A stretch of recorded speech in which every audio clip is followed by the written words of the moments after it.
बिस्मिल्लाहिर्रहमानिर्रहीम। पाकिस्तान के अंदर जो कुछ हो रहा है उससे मुतल्लक तो आपको आगाही है, क्योंकि पाकिस्तान के ऊपर जिस तरह तकरीबन पिछले 2.5 साल से मज़ालिम ढाए जा रहे हैं, उनका इख्तिताम होने वाला है और इंशाअल्लाह ताला अगले वज़ीर आज़म इमरान खान होंगे और ये सब घुस बैठ के जेल की हवा खा रहे होंगे। अब हम चलते हैं इसराइल।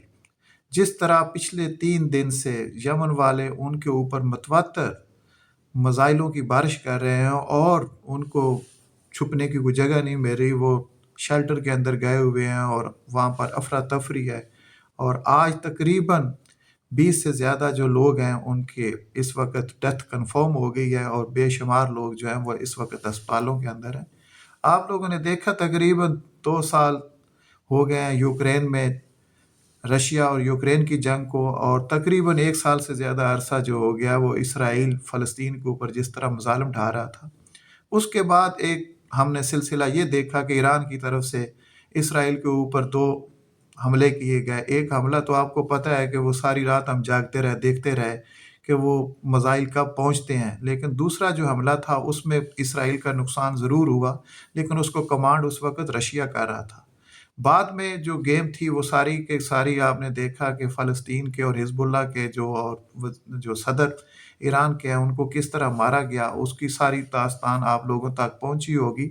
उसकी कॉन्स्पिरेसी जो है वो सारी थ्योरी ईरान के अंदर तय हुई और इसराइल अमेरिका ने वो काम दिखाया।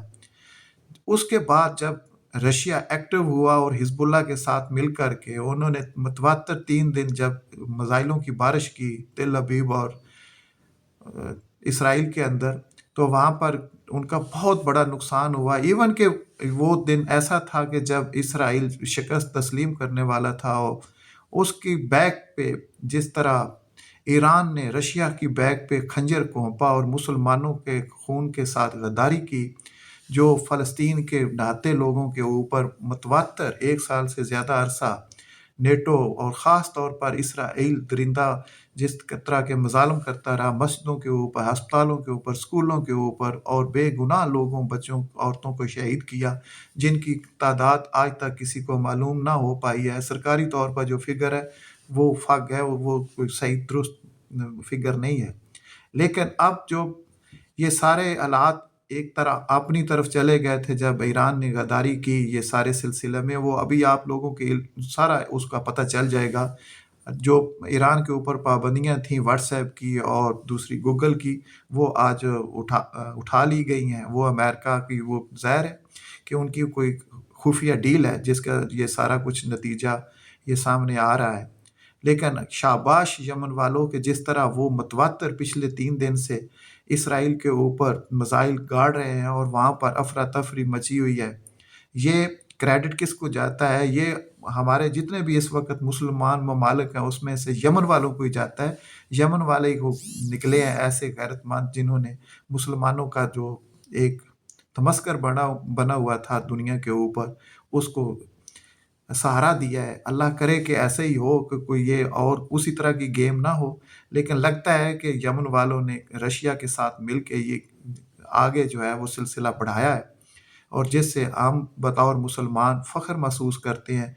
और मैं जो ख़ास तौर पर आप लोगों से बात करना चाहता हूँ, पहले दिन से कह रहा हूँ कि ये जो मर्ज़ी हो, ये इसराइल जो है उसका वजूद ख़त्म हो जाएगा। अमेरिका जो है वो टुकड़े-टुकड़े हो जाएगा, सुपर पावर नहीं रहेगा। आज भी मैं उस बात पर कायम हूँ। ये इसराइल जो कि एक बहुत बड़ा हवा हमारे लिए था कि ये हो गया, वो हो जाएगा। इसराइल दुनिया की सबसे बड़ी ताकतवर एटॉमिक पावर है। ये सारे की सारी आपको वो भरोसा नज़र आएगा इंशाअल्लाह ताला। ये यमन वाले जो हैं ये हमें वो जो उन पर फ़ख्र है इंशाअल्लाह ताला उस पर पूरा उतरेंगे। आगे भी जो ख़बरें होंगी आप दोस्तों के साथ वो शेयर करते रहेंगे। इस वक़्त रात का बहुत टाइम हो गया है। मैं आप दोस्त अब आपसे इजाज़त चाहता हूँ। अल्लाह हाफ़िज़।